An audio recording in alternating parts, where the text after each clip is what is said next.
Hello, everyone, and welcome to another edition of the Dentzel Domain on Red State Talk Radio. I am your host, Ed Dentzel, and what a week it has been. We're going to talk about China today. We're going to talk about the stock market today. Haven't been able to talk about North Korea yet. We're going to get to that in this show.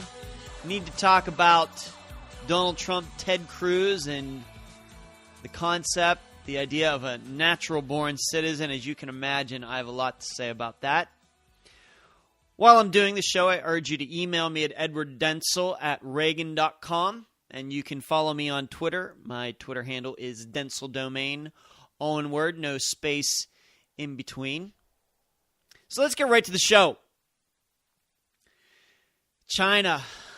I think that anybody who pays attention to what has been going on over there is not surprised that coming into 2016 that China continues to, well, at least its stock market continues to fall apart.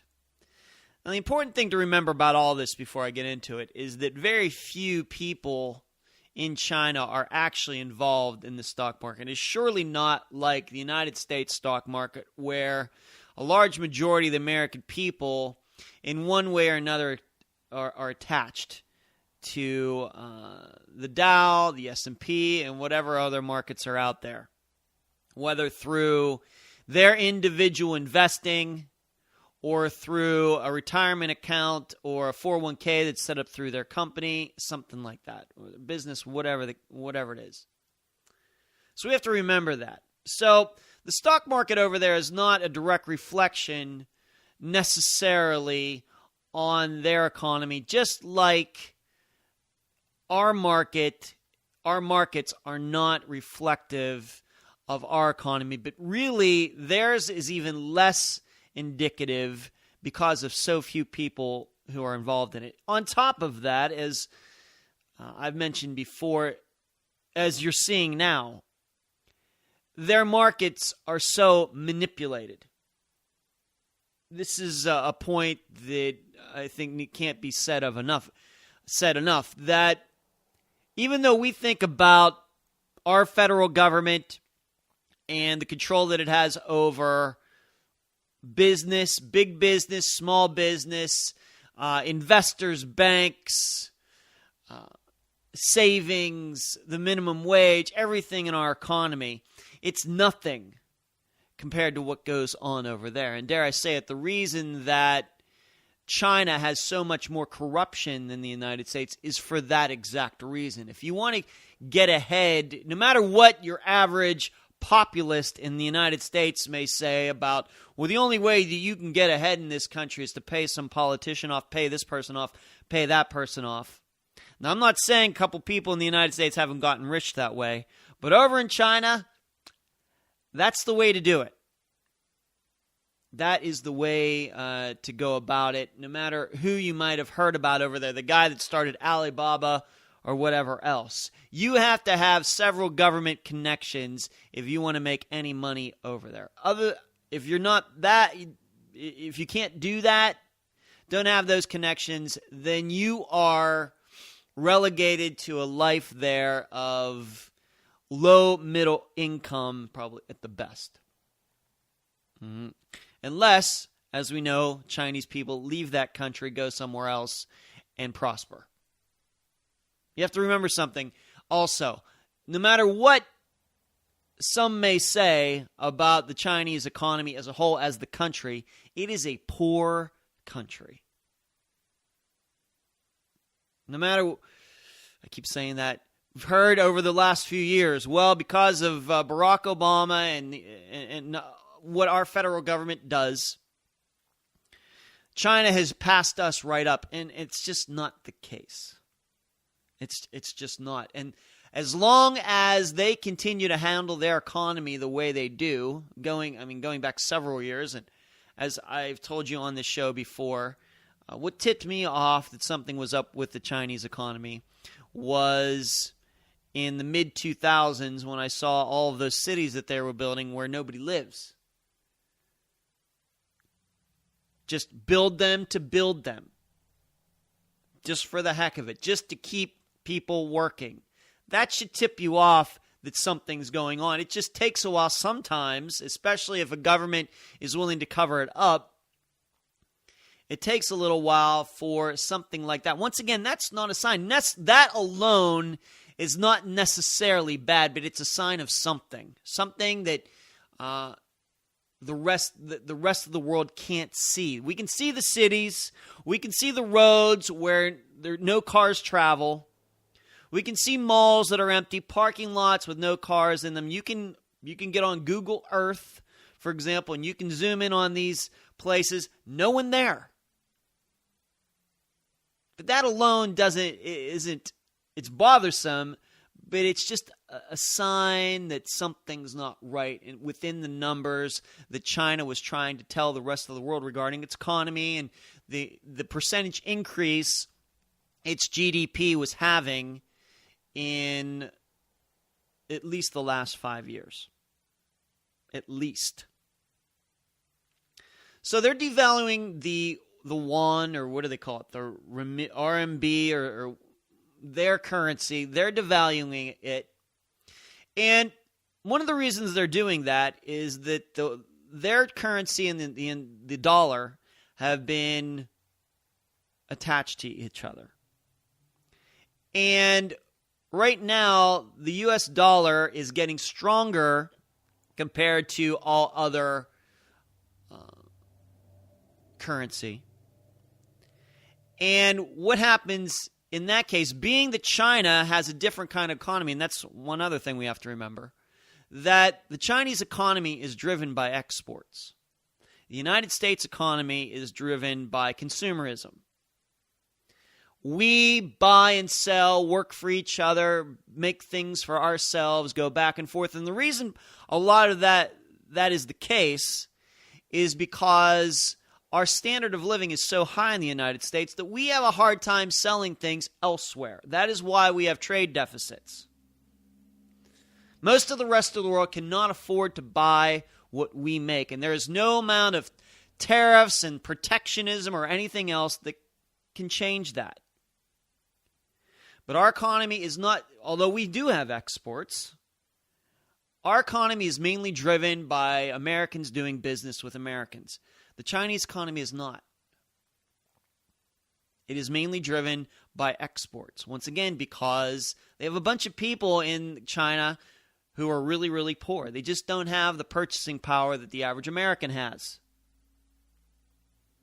So when you devalue, when the yuan, their currency is attached to a strong dollar, as the dollar goes up, the yuan goes up, meaning their exports get more expensive.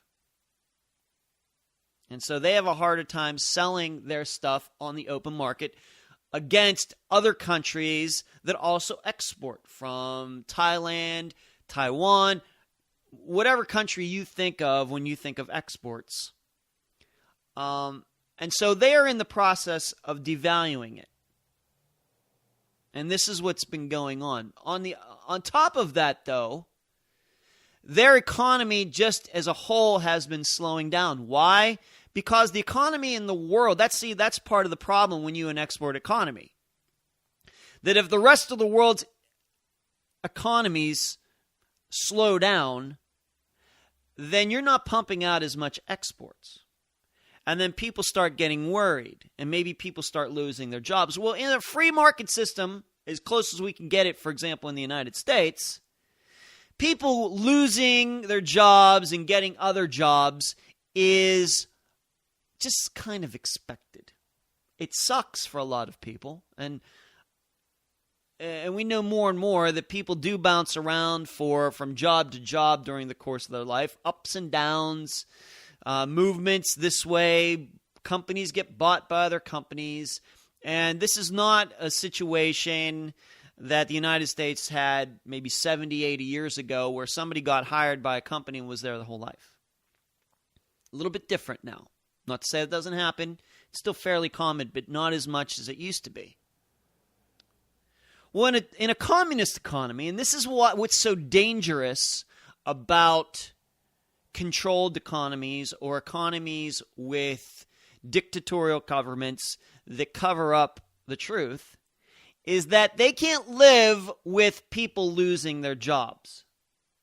Because the people, for example, in China, no matter how much access they may have to the outside world and what we do in the United States and what goes on in Europe or what goes on in Japan, wherever else, they believe that their government can fix everything. That's just what they believe. And so when people start to lose their jobs, they start to lose confidence in government. Whereas here in the United States, I'm not saying when people lose their jobs, some of them don't lose confidence in government. But in the end, I think people think, well, I just have to get back out there and get some other job. That's not necessarily what goes on there. And so the Chinese government, because once again, it never makes any mistakes, because that's the key to keeping control over people for a government, no different than North Korea or the Soviet Union or Nazi Germany, any of them, they have to look perfect or else.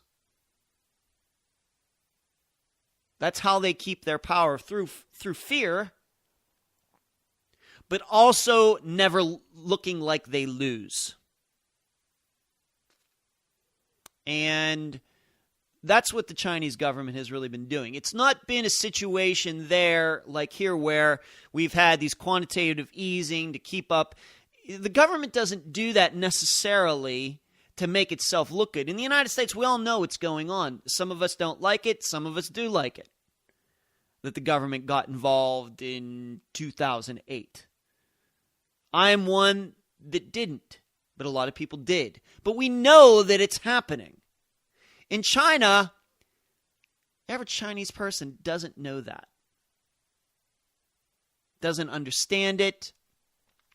You have a bunch of people, the people who are in the stock market over there are relatively new to it, so they don't know how to react to ups and downs and sell-offs and devaluations. I'm not even sure if they even know what's going on compared to what we know about what's going on. We have to once again remember how censored their internet is. And unfortunately, too many American companies have taken part in that. So you have a command economy in China, a little bit capitalistic in that they provide goods, not services necessarily, but goods for other countries. But they don't know how to, they're trying to fake it kind of with their stock market. They don't know what they're doing. And this is different, for example, than the Soviet Union, where it was a command economy, but you didn't see too many things in the United States back then saying made in the Soviet Union, made in the USSR. And that was actually part of the reason that the Soviet Union collapsed, is that it couldn't do, the only business it did with the outside world was mainly with weapons. It had no consumerism like we had in the United States. And I think Ronald Reagan understood that. He said, all we have to do is lean on them. Instead of playing nice with them because they sell weapons to the rest of the world, Ronald Reagan looked at their economy and tried to understand before he became president, along with the people around him, what was going on there. And he understood that. All we have to do is push them economically. We're going to do this. We're going to get the United States economy going again. We're going to face them down wherever they want to be in the world, and we're just going to bankrupt them. And that's what happened. You can't do that necessarily with China because of its exports. So it's a little bit different situation. Despite both of them being command economies with governments that want to make sure they look perfect in people's eyes by controlling the information, both economic information, military information, entertainment information, all of it. And so this is a little bit hard to deal with because we as the United States have been doing business with China for so long. And now they're having problems. We're not doing very, very well over here. We're part of that slowdown that's going on in the economy, and I want to get to oil here in a bit. But we're part of the reason that, the United States is a big reason that the Chinese are in the situation they're in, on top of what they're doing. And the rest of the world is too. The rest of the world slows down. China's exports aren't bought as much. To make them easier to buy, they devalue the yuan. That disconnects it from the dollar. The people in China don't know what they're doing with their stock market, with these breakers and everything else, and people get scared there. They think, well, our exports are down. We're not selling as much of what we did. We're afraid we're going to lose our jobs. How could the government allow that to happen? The government intervenes, and we know what happens when government has as much control over economy as they do in China. They don't know what they're doing. They're going to make decisions based on politics and not on the economy, on free markets, and what's going to stabilize the economy. And sometimes that means allowing prices to fall or prices to go up or exports to go down, exports go up, people lose their jobs. Sometimes all that needs to settle, and the Chinese government does not want that to happen. And and because of that, it just seems, they have these stock market breakers that they have, just came up with that idea, started just a few days ago. They've kicked in the last couple days because the market fell 7%. Now for tomorrow, they're saying the government just decides, oh, no, we're just going to take those away. Now, how, as a business person, as a financial analyst, can you predict where a country is going to go when decisions are made so instantaneous like that? It's hard to predict. And that's why I think nobody really knows where the bottom is.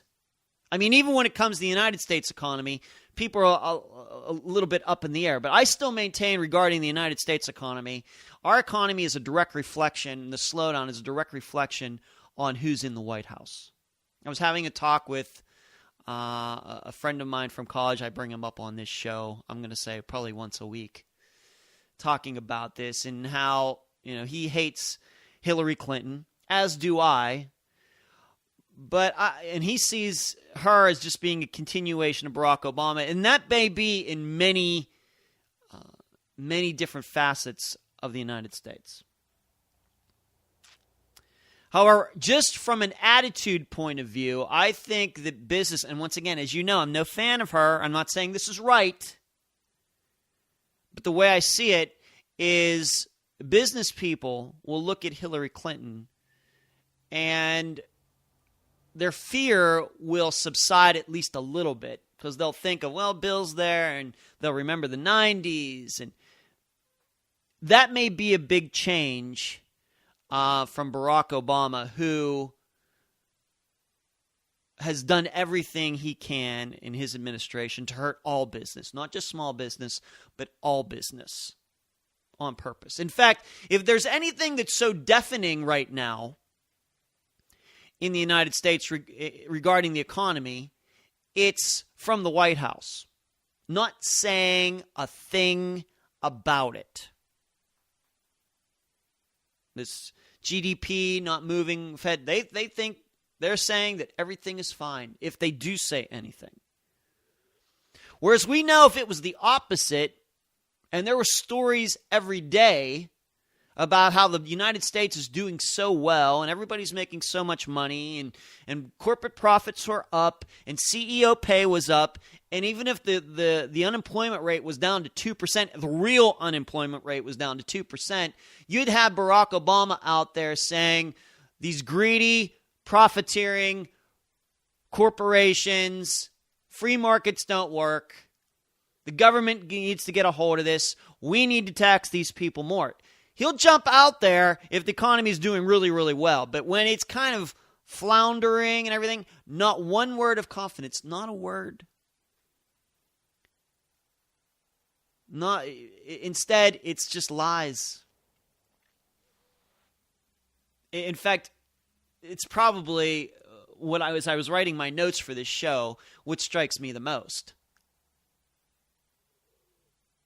That under different circumstances, a different president, I think, would be he would still a little bit more confidence in what is going on. And I'm not, the reason, I'm just not sure.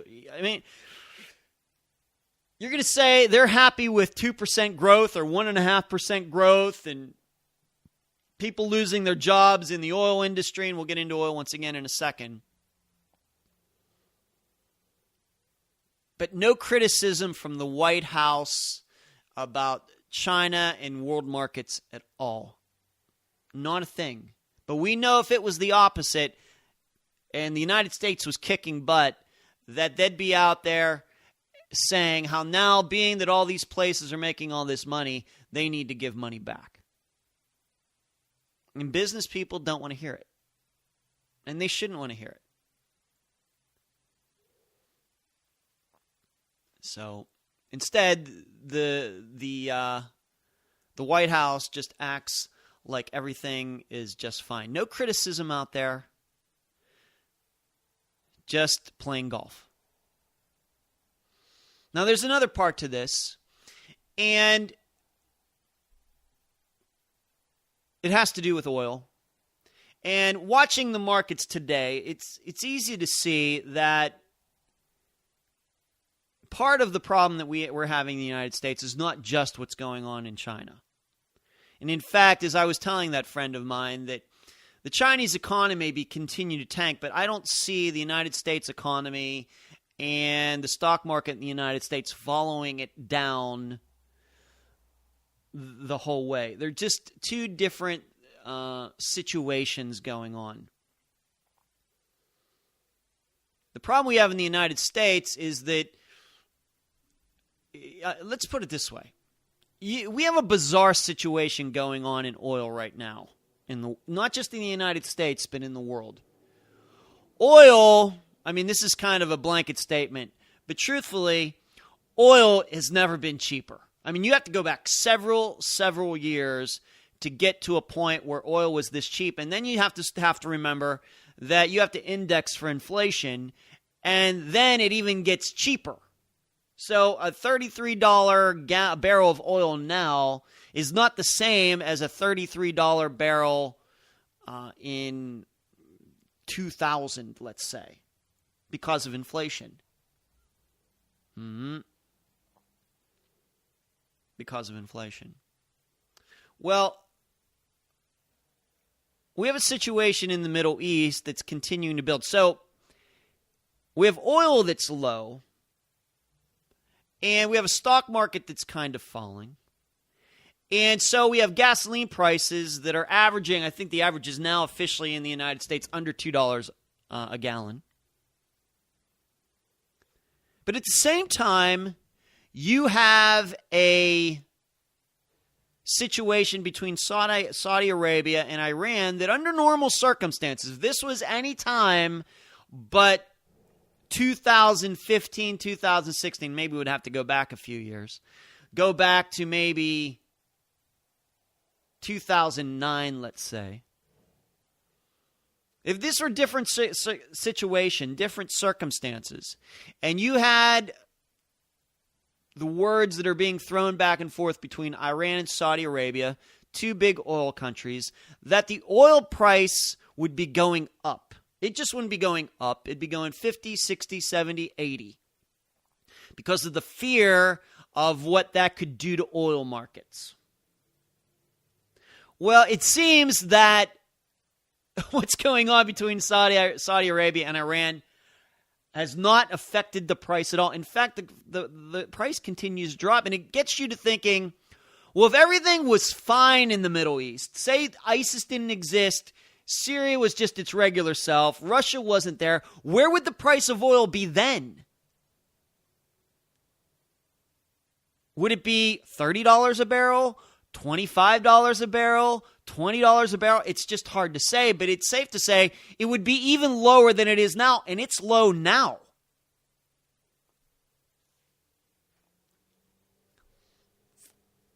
So the funny, well, it's not funny, it's darkly humorous.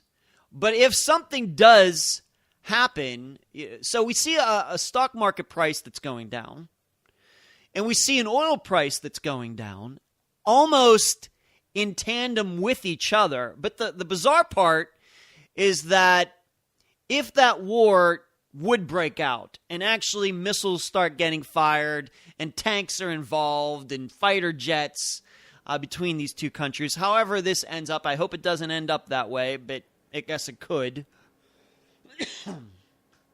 My prediction is the price of oil will go up, but then it'll be disconnected from the stock market, which I think will continue to go down because of what's going on, would be going on between Saudi Arabia and Iran. So the oil price and the stock market are seemingly connected as long as nothing happens in the Middle East. But if there is a fight between Saudi Arabia, the biggest oil producer in the world, and Iran, which wants to get back on the market, then suddenly oil and the stock market become disconnected in the United States. And it has really nothing to do with us. Now you try to figure, you as a financial analyst, you try to figure all that out and predict where this is all going to go.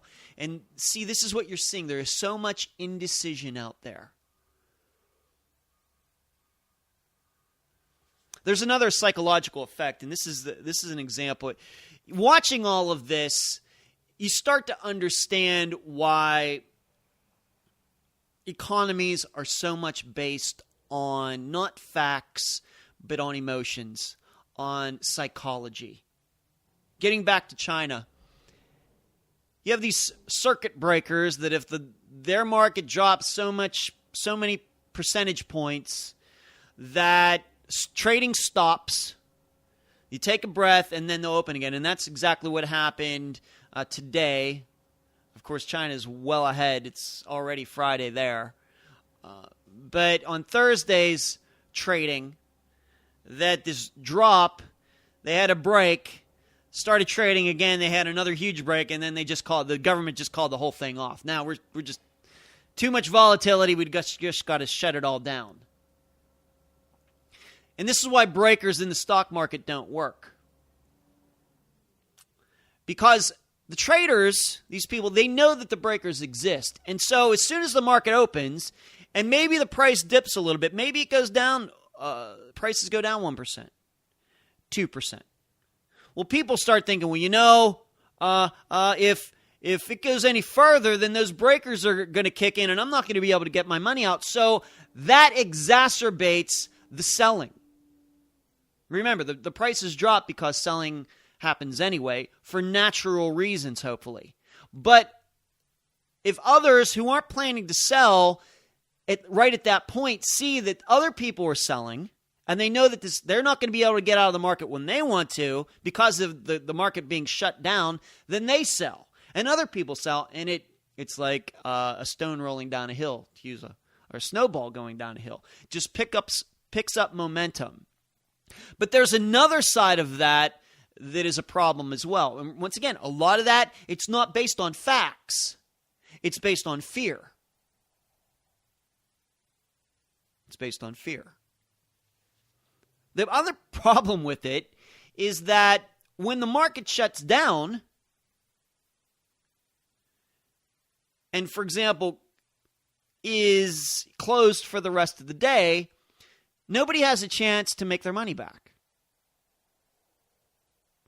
Whereas you could see a situation, and that's why I think free market people are against these types of pauses and things, because we realize that in the short run, yes, the price may drop, but you have to give a chance for the market. There is going to be a point where people start buying again.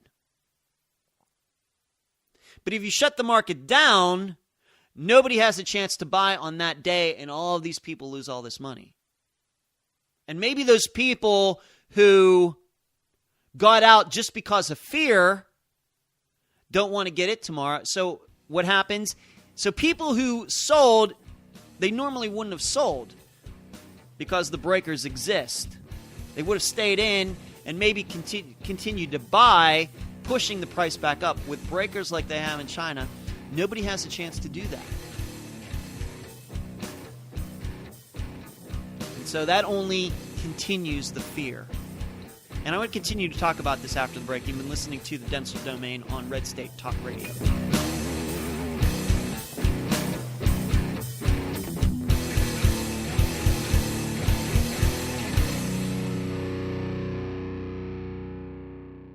Real radio for real Americans. Red State Talk Radio. This is Brigitte Gabrielle from actforamerica.org. Ladies and gentlemen, if you do not go to bed every night absolutely fatigued from trying to restore America from the destruction that is taking place, then you're simply not working hard enough. Arm yourself with knowledge so that you too can act for America by listening to Red State Talk Radio. Red State Talk Radio, the dominant force in conservative internet talk radio. RedStateTalkRadio.com. Lock it in and rip off the knob.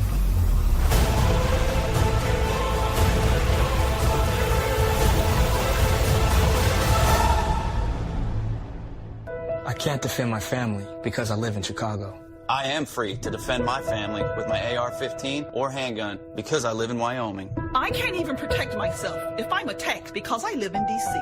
I carry my 9mm in my purse anywhere I go in Texas. I can't protect my small retail shop here in Brooklyn. We keep guns behind the counter at our shop in Oklahoma. Only had to show it once. Do you see a pattern? Demand equal gun rights in America. Go to saf.org now. My name is Courtney Luster. I'm 21, well-educated, and unemployed American. I happen to be black, so I'm in the highest unemployment segment of the population, black youth unemployment. Notice I don't refer to myself as African American because I'm an American first. I'm a proud American who happens to have black skin. So please explain to me where African American fits into that equation. You're right, it doesn't. For over 60 years, the Democrat Party has used my fellow black Americans to maintain power in the federal and state governments. Why do I say that? Because I read history. While many of my friends are watching mindless videos, I choose to listen to Red State Talk Radio. Why? Because I want to educate myself, not entertain myself. Red State Talk Radio, America's premier conservative talk radio network. Hey, all you black American youth, be a Frederick Douglass Republican, not an Al Sharpton race pimp. Educate yourself. Listen to RedStateTalkRadio.com.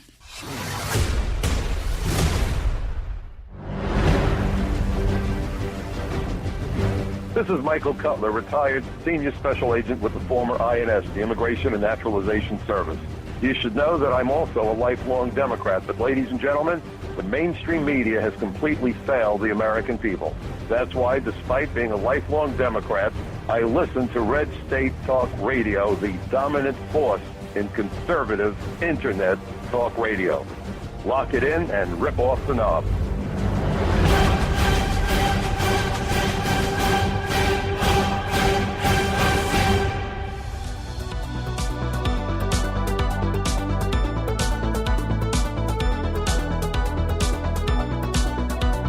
We are back at the Dentzel Domain on Red State Talk Radio. I want to continue to talk about oil, the Chinese economy, the Chinese stock market, and what's going on in the United States. Before the break, I was talking about this breaker system that they have there. That if their stock market goes down a certain percentage in a certain amount of time, that trading is just shut down. I don't know if the computers go on standby, if they cut off the electricity. I don't know how that's exactly done. But what you see in that huge percentage drop that happened there was a lot of fear. Only a small percentage of that was actually based on what is going on in China. The rest of it was people were getting out before the breakers kicked in, whereas they would have stayed in had the breakers not existed, meaning that drop that was 1 or 2 or 3% might have gone to 5%, and maybe before the end of the day would have only ended up at 3% or 2%. Still bad, but it's certainly not 7%. But when the breakers kick in, it keeps people, it causes people to have fear, and then it keeps them from getting back in the market. Now, given it's China, leaders just woke up for Friday and said, nope, Not going to do that on Friday. We're going to suspend that breakers idea. Maybe they understand what I understand finally. I'm not sure. But keep in mind, the reason those breakers exist, and I understand we have them in our stock market in the United States, stock markets in the United States too. I don't like them here either. But those breakers exist in China not for the benefit of the traders. And we have to keep in mind something. In the United States, most of the people who deal in the stock market, even though sometimes it doesn't seem they know what they're doing, it's hard to see which way the economy is going to go, they are light years. They are Albert Einsteins compared to your average person involved in the Chinese stock market.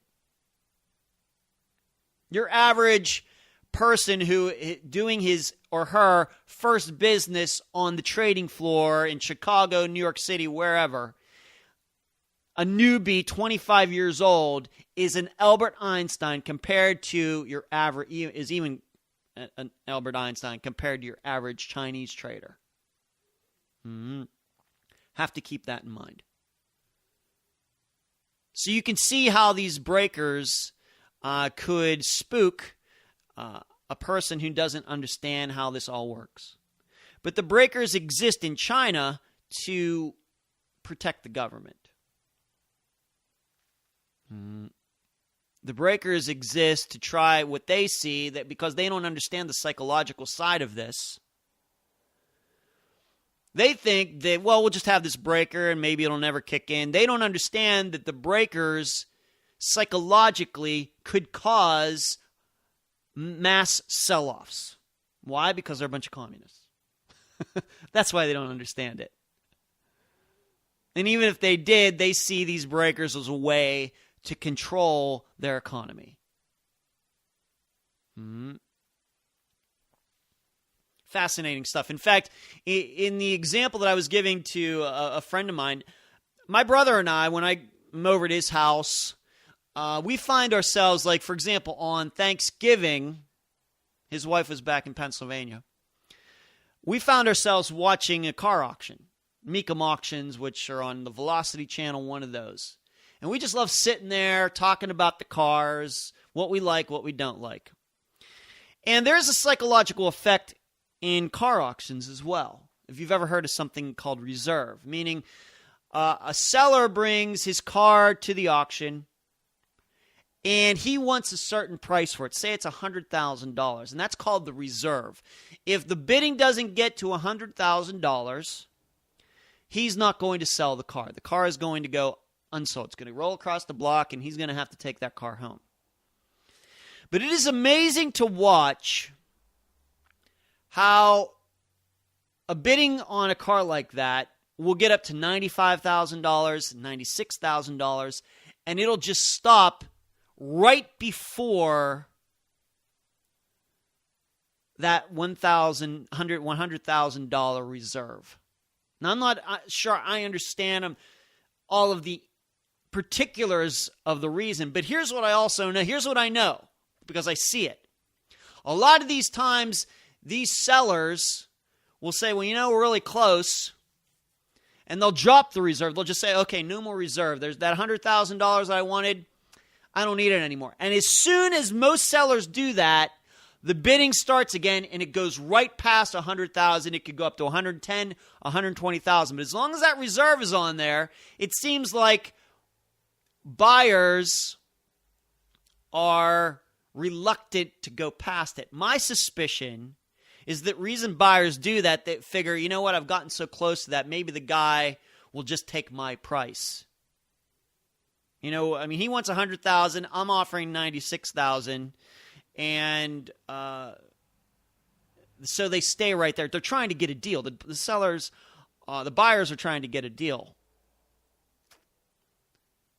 and they're hoping the guy will keep the reserve, but then just change his mind, take that deal right then. But instead, what happens is if that seller drops that reserve, then the bidding starts again, because people see, okay, now I guess we're not going to get a deal. I guess we have to start bidding again. I don't know. There's something in there maybe I just don't totally understand. But there is some psychological effect that you wouldn't expect that goes along with that. Most people would just think, oh, there's a reserve on the car, big deal. It shouldn't affect the selling of the car at all. The car is either going to get its price or it's not. And that's not really what happens. Likewise, in the stock market, there are a lot of psychological factors regarding prices and what things are worth and whether the true price of something is being reflected. Is it indicative of the true supply and demand of that product, or is it more indicative of a government trying to manipulate it one way or another for its own devices? And right now what you have going on in China is a government manipulating a lot for its own reasons. There's another part to this. If there can't be any more parts, I've found another part to this, is that you read a lot recently, I'd say within the last couple years, about how China is trying to change this. They're trying to get away from being so dependent on exports. I think mainly because they finally figured out that our economy should not depend on exporting stuff to other countries because we don't have control over other countries.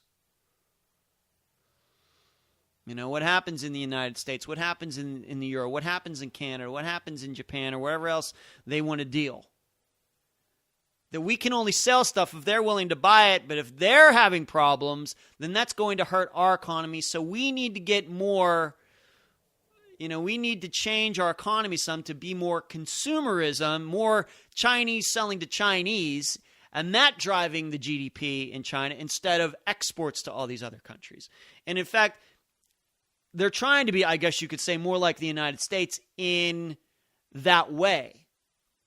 The problem is they're trying to manipulate it to go in that direction.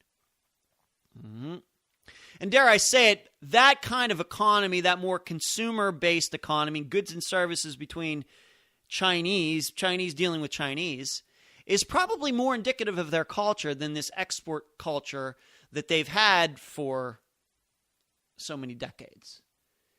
Because China, for a large part of its existence, has been a country that's kind of stayed to itself. We don't see, maybe people don't realize that now, but Nixon going to China, what was the year, 1972, whatever it was a big deal. It was a huge deal because China had been so cut off from the rest of the world for so long, especially economically. But now it's like the opposite. It has its tentacles everywhere. And maybe people are starting to think, their leaders are starting to think it was better the prior way, especially when their citizens can now see what goes on in the rest of the world. And the Chinese are dealing with Americans and Canadians and French and Germans and the British and other countries where media is a lot freer, and Chinese people start saying, well, look, they're not telling us about this, they're not telling us about that. And Chinese leaders may be thinking, if we go to a more consumer-based economy, we could maybe cut most of these people totally out of the equation forever.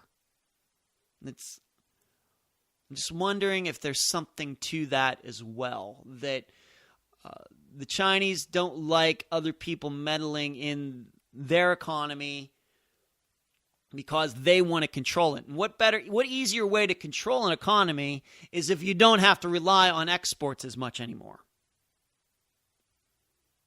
I think there's something to that. Not to mention that with China and what it's been doing, the problems it's been causing with Japan, the problems with those islands where they built an air base there, that maybe they think that we may be headed for something down the road militarily, and the more we can depend on ourselves for the health of our economy, the better. There's that part of it. And as I've told you a couple times, and I've told this friend of mine from college, that we have to be very fearful that, if they cannot stabilize their economy and it be real, not fake, but real, and they think it's going to continue to go down, and the Chinese leaders are going to see unrest in the future among their citizens as wages stagnate or people lose their jobs, the Chinese government's going to do something. And it might be militarily, to try to get everybody back in line and create some more country pride, Chinese pride, to restore confidence in the country as its economy is falling apart. I don't doubt that for a second. I've been talking about that for years now. But it's no good. I mean, you're looking at I know I look at my investments and just shake my head saying, oh man. And I know that's probably what most people are doing now. Of course, the only people that aren't doing that are the people who don't have any investments, period, because they just don't care. So it's I don't know where the bottom is, just because we don't know what's going to pop up next over there. And so it's hard to say. All I can say is, as much as I think the American economy sucks, I say that from a standpoint of knowing what the United States is capable of. It's all in comparison to where I think we should be, not where we are. The truth is, where we are is pretty average. It's not. You look at the numbers in the United States, they are not economically horrible. But they are horrible compared to our potential. It's like Andrew McCutchen for the Pittsburgh Pirates. His potential is to hit .330 every year. I think he would say that. Yeah, I can should be hitting easily into the 300s. Well, if he hits .280 one year, that's not horrible. Most major leaguers, if they could hit .280 every year, would feel pretty good about themselves. But it's Andrew McCutchen, so it's considered to be bad because it's him. That's kind of the situation we're in. We as the United States, we're batting about .250, where we should be batting .350. But we're certainly not hitting .150. But I think that if we change administrations, if we change parties in 2000s this year for an election, then I think we'll get back to batting .300 or something over that, no matter who's elected. Even I could say that about Donald Trump. So let's move on to something else. In fact, let's talk about Donald Trump for the remaining time, although I don't have a lot of time. I guess that he has decided that he's going to go at Ted Cruz that way, saying that I'm just not sure that Ted Cruz is a natural-born citizen. Now, I can go on and on about that, but I just want to remind you of something that I've said a couple times, going way back, regarding Donald Trump and my opinion that he is more a part of the establishment than you may realize. That even his supporters, they just don't want to hear this. I want you to think about it this way. Look at who has jumped on his bandwagon since he made that statement, not being sure that Ted Cruz is a natural-born citizen or not. I'm going to get it, if I have time, I'm going to get into the other part of this as well regarding conservative media. But who has also expressed a doubt that Ted Cruz is a natural-born citizen? Guess who? John McCain. Not exactly the most conservative guy out there. In fact, I'm sure most Republicans or conservatives would say that John McCain is part of the establishment. And now he is backing up Donald Trump. Now, before you say, well, that's no big deal, just one topic, let's put it the opposite way. Ted Cruz were to come out and say, I don't believe that Donald Trump is a natural-born citizen? Do you think that John McCain says, hey, that Ted Cruz, he knows what he's talking about? Do you see that happening? Of course you don't. In fact, there's other people like John McCain who have come out behind Donald Trump that you normally wouldn't expect. Why? Because they hate Ted Cruz, and that should tell you something.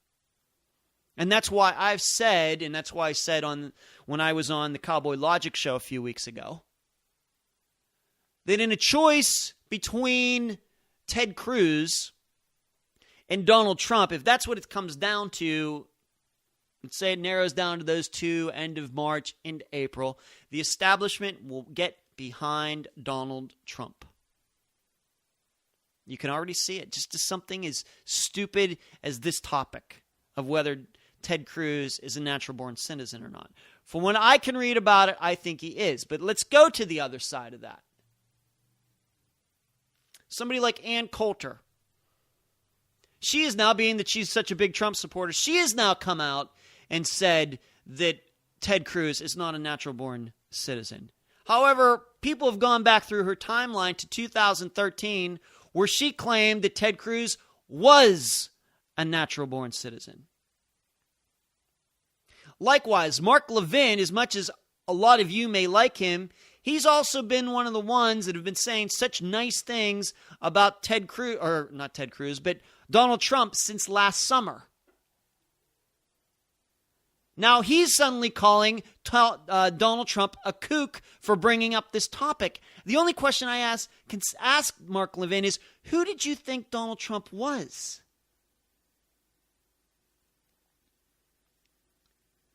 See, this highlights what I've been telling all of you, that we have a conservative establishment media problem.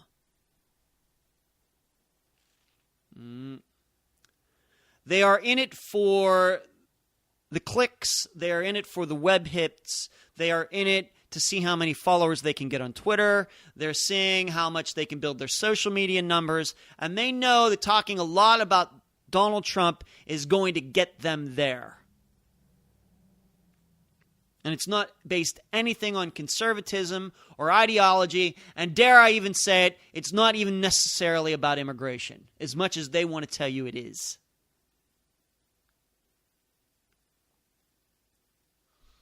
So you got Ann Coulter switching her opinion on Ted Cruz within 2 years of whether he's a natural-born citizen or not. And then you have, and Mark Levin is not the only one, she's not the only one who have said these things within the last few days. You have Mark Levin applauding Trump, what he's saying about the establishment, Republicans, what he's saying about government. I've tried to tell you, you can't believe a word that comes out of Donald Trump's mouth. And then when Donald Trump comes out with something crazy that you would expect from Donald Trump, remember, he was the main birther of all birthers regarding Barack Obama. And Mark Levin acts surprised about that. And so I asked Mark Levin again, who do you think Donald Trump is? This is why some of us out here have tried to tell you and Ann Coulter, Rush Limbaugh, Sean Hannity, the rest of them, that you should be very suspicious of Donald Trump. Don't take a word that he says seriously, and you should be doing everything to tell your listeners to not believe what Donald Trump, but you're not doing that. You've been on his bandwagon, and now he's going to start acting stupid, and now you're going to start acting surprised. Well, it's too late for that now, maybe. And it's exactly how I said, that Donald Trump will eventually be the establishment's darling. Trust me. Before I leave, I want to tell you, you can find my books on Amazon.com. Do a search for Edward Dentzel. Find my science fiction books. You can email me at edwarddentzel@reagan.com. My Twitter account is Dentzel Domain, all one word, no space in between. edwarddentzel.com is my website. edwarddentzel.com/book is where you can get the free first chapter of my next novel, The Comebacks. You can find my show at Podbean, YouTube, and SoundCloud. And you can also find me on Facebook and LinkedIn. Pleasure talking to you tonight. You've been listening to the Dentzel Domain on Red State Talk Radio.